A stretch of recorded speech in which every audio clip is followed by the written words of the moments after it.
ঢিঙৰ হালকাটিত আয়োজিত ইফতাৰ পাৰ্টিত বিজেপি নেতা সুৰেশ বৰা 200 দলীয় কৰ্মীৰ উপস্থিতিত ইফতাৰ পাৰ্টি ঢিং সমষ্টি বেচামাৰী জিলা পৰিষদৰ অন্তৰ্গত হালকাটি হাফিজিয়া মাদ্ৰাজা প্ৰাংগণত বিজেপি দলৰ বিশাল ইফতাৰ পাৰ্টিৰ আয়োজন কৰা হয়।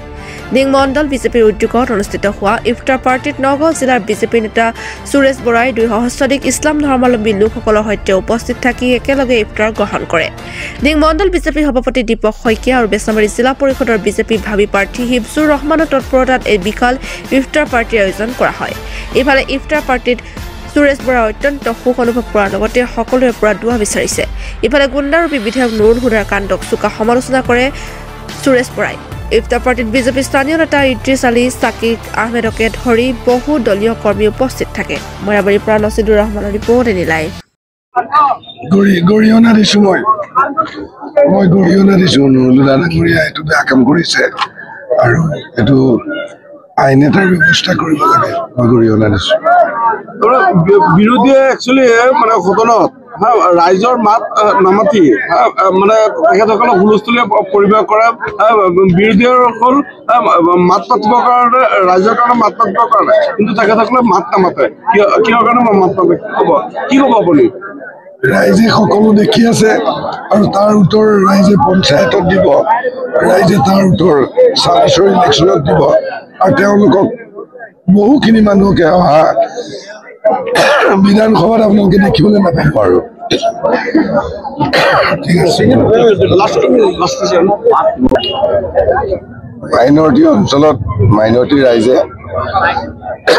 বিজেপিক তেওঁলোকৰ মাজলৈ নিমন্ত্ৰণ কৰিছে। আজি মোক তেনেকৈ ৰাইজে মাতিছে, ইয়াত দোৱা কৰিছে, আমিও ৰাইজৰ লগত আছো।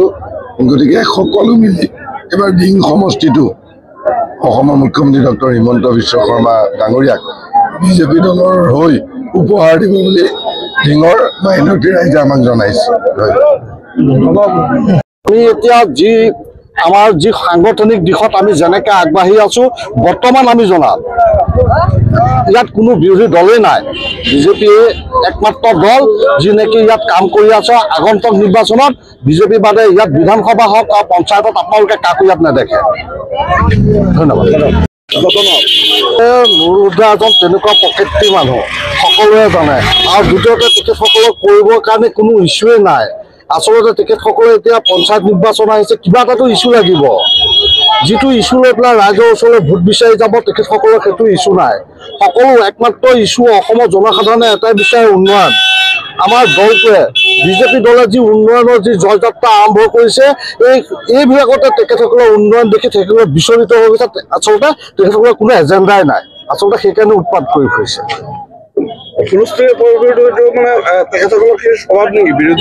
এতিয়া আপুনি চাওক বিৰোধী দলৰ সকলো কাৰ্যকলাপতে তেখেতসকলৰ মাৰপিট গুণ্ডামি হুলস্থুল এটা হৈয়ে থাকে। এইটো একো নতুন কথা নহয়। অসমৰ ৰাইজে দেখিয়ে আছে প্ৰত্যেক অৱস্থাতে তেখেতসকলৰ যিবিলাক অফিচ আছে অফিচৰ সাংগঠনিক দিশতো মাৰপিটৰ পৰা ধৰি সকলো হৈ আছে। এইটো একো নতুন কথা নহয়। তেখেতসকলৰ এইটো এক প্ৰবৃত্তি। ঢিং সমষ্টিত দেখা পোৱা গৈছে যিহেতু সংখ্যালঘু অধ্যুষিত অঞ্চল, ইয়াত 90+ সংখ্যালঘু মানুহ ইয়াত বিজেপিৰ যিটো মানে আগমন এই আগমনত কিহৰ কাৰণে মানে আগবাঢ়ি আহিছে সংখ্যালঘু লোকসকল। আচলতে আমাৰ এই অঞ্চলৰ জনসাধাৰণে আজি ইমান বছৰ সদায় উন্নয়নৰ ক্ষেত্ৰত পিছ পৰি আছে। চৰকাৰ থাকিলে সদায় ইয়াৰ বিধায়কজন বিৰোধী দলৰ হয়। একমাত্ৰ উন্নয়নৰ স্বাৰ্থতে আমাৰ যিখন চৰকাৰ আছে চেণ্ট্ৰেলত চৰকাৰ অসম চৰকাৰ আমাৰ অঞ্চলটো সঁচাকৈ পাছপৰা। অসমৰ সকলো সমষ্টিৰ ভিতৰত আটাইতকৈ পাছপৰা সমষ্টি হ'ল ঢিং সমষ্টি আৰু ঢিংবাসী ৰাইজে নিজে অনুভৱ কৰিছে যে চৰকাৰৰ লগত যদি নাথাকোঁ আমি উন্নয়নৰ বাট নেদেখোঁ। একমাত্ৰ উন্নয়নৰ লক্ষ্যতে আমাৰ গোটেই হিন্দু মুছলিম সকলো মানুহ একত্ৰিত হৈ আমি মাৰ বান্ধি আগবাঢ়ি আছোঁ। এবাৰ কি আমি সম্পূৰ্ণ আশা ৰাখিছোঁ ঢিংবাসী ৰাইজৰ লগত আমি সকলো সময়তে আছোঁ। আমি দেখিছোঁ তেখেতসকলৰ মনোভাৱ দেখিছোঁ যিসকল ব্যক্তিয়ে সদায় UDF বা কংগ্ৰেছ কৰি আছিল তেখেতসকলে মুকলিমূৰীয়াকৈ আপোনালোকে আজিয়ে দেখিছে ইয়াত আমাৰ বিজেপি ফ্লেগৰ তলত এনেকুৱা এটা অনুষ্ঠানত সকলো মানুহ একত্ৰিত হৈছে। এয়া আপোনালোকে দেখিছে নমুনা। আগন্তুক পঞ্চায়ত হওক আৰু বিধানসভাত আপোনালোকে দেখিব দিন সমষ্টিত বিজেপি বাদে আৰু কোনো দলেই নাথাকে। ধন্যবাদ। খবৰ মানে এনি লাইভ 24/7 আৰু এনি লাইভ ডিজিটেল। যিকোনো খবৰৰ বাবে যোগাযোগ কৰক 9387734920 আমাৰ এই নম্বৰত।